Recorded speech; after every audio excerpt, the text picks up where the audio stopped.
Hello. I was planning to talk about how I'm being off my phone and all of that, but honestly it felt a bit disingenuous to pretend like that's the main thing that I'm thinking about right now. And it definitely was the main thing that I was thinking about until a few days ago when something very awful and very tragic happened to my family. When something really bad happens to people that you love, it really makes you think that nothing really matters all that much, to be honest. Like any individual personal development crap that you're working on, any mundane work problem, little issues that feel so massive in the moment. Even when you do have a very complicated relationship with someone, or there's people that you don't understand each other, or there actually is conflict, you don't wish something terrible to happen to them. And I know that there's people right now in my family going through some of the worst experiences you could possibly face as a human being. I feel my heart just really aches for them. When something terrible happens, you are reminded of everyone's humanity, that we are all just people that are all trying our best to do what we think or feel is right. We are all fighting our own battles, and it makes me question why we can't treat each other with more kindness and consideration and empathy on a daily basis, myself included. Like, why am I holding on to so much pain, and why do some of these statements sound like empty platitudes sometimes until you're reminded in a way like this that it is actually true? Why does it so often take tragedy for people to feel connected, or that the playing field is leveled, or to be reminded that we aren't all perfect? Why does it take something awful to let go of something a little bit and see each other as people? It does just feel like love and compassion is so possible and so easy in these moments. But where was it before something awful happened? Speaking to a member of my family, about what had happened, they were saying that looking forward, we had all these things lined up in the year that were going to happen, and now we're probably not going to celebrate those moments. We're not going to come together because something tragic has happened, and people won't feel like it. And I don't know about that. Maybe tragedy doesn't mean that we can't have good in the future, especially moments that would bring people together, to be together and connect with each other, to show up even feeling like a sad or broken person that still has healing to do, and to try and reach each other. Things can start to feel really futile after something so awful has happened, like a birthday or something. But I think these feelings and these experiences, maybe they can all coexist. We have seen children in Palestine celebrating their birthdays in Gaza amidst the literal rubble of their family homes, and it's such a brave display of hope and joy in the face of the most unimaginable pain. Hello, I am here to bridge the gap of me rapidly changing topic and leaving a lot of thoughts just not being said in the in-between.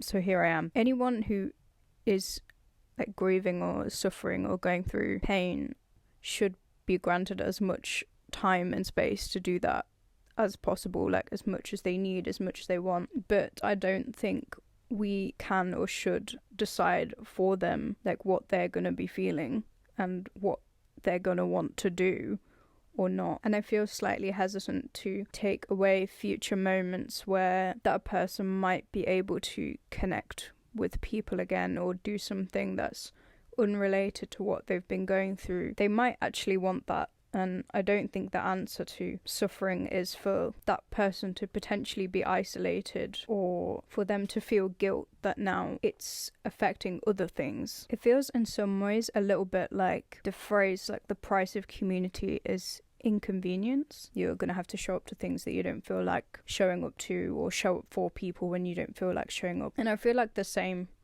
is true from the opposite perspective. If you're the person hosting the communal event that you want people to come to, you have to be aware that some of the people showing up may be going through something. They may not be their best self.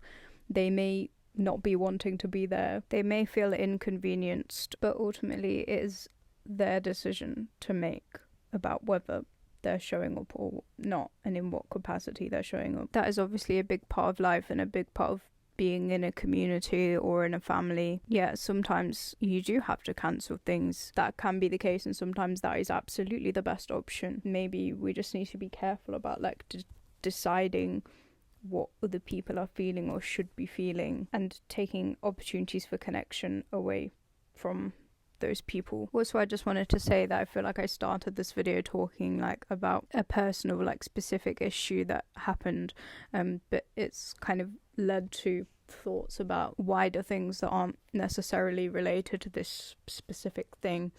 And I don't think I did a very good job of being like, and now I'm talking more generally.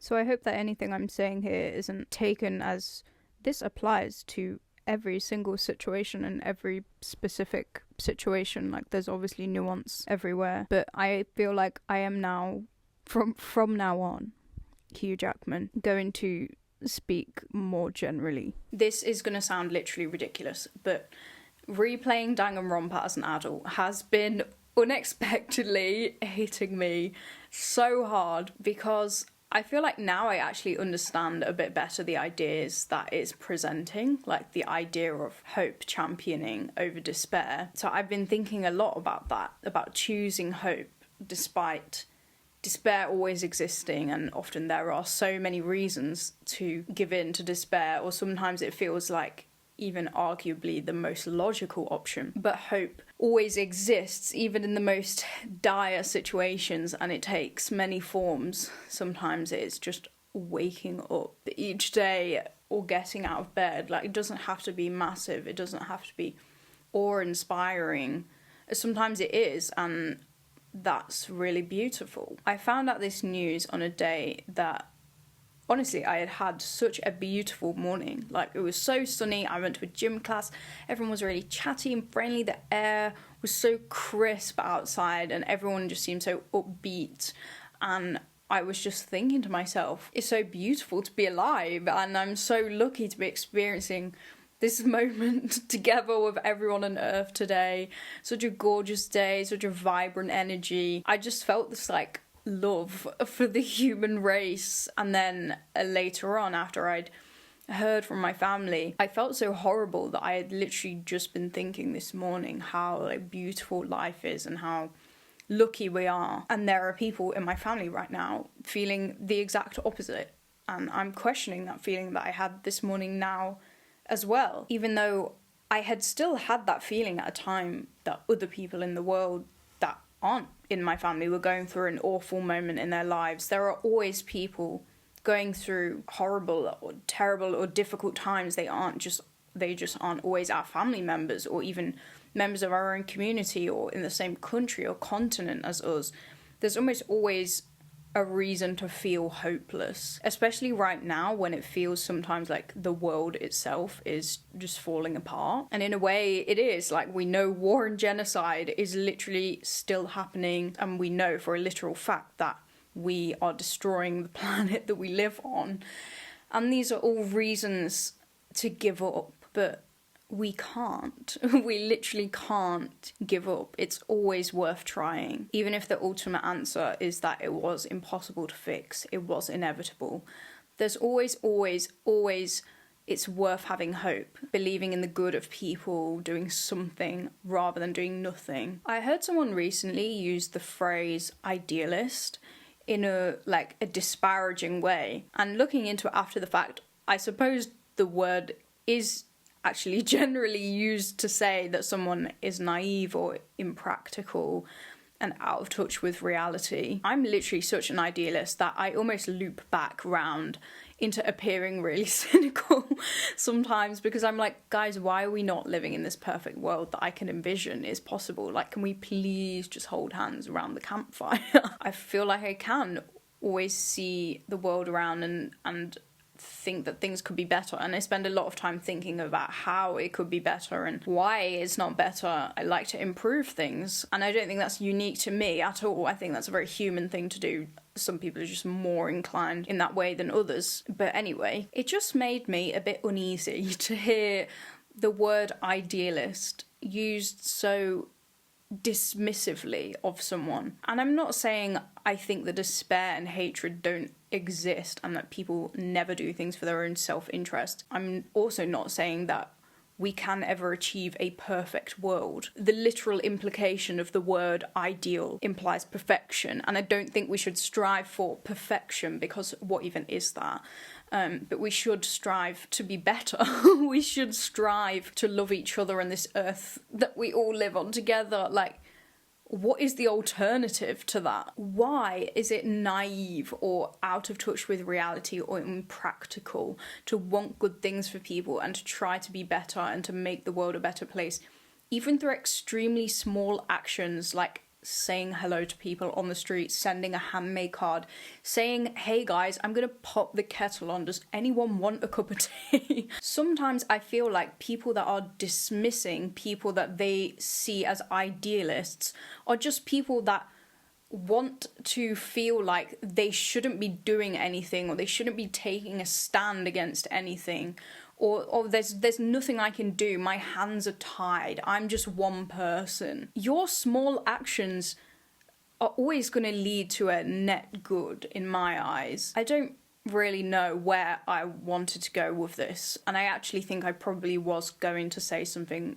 more cynical and hopeless when I started. Sometimes terrible, awful, horrible things happen, and they're happening every day, and that can be really overwhelming and shocking and sad, and we are allowed to feel that, and we may want to give up, or we may give up for a while, but we can't give up on having hope, because that would be the only thing worse than all of this, I think. But take care, have a good day, goodbye.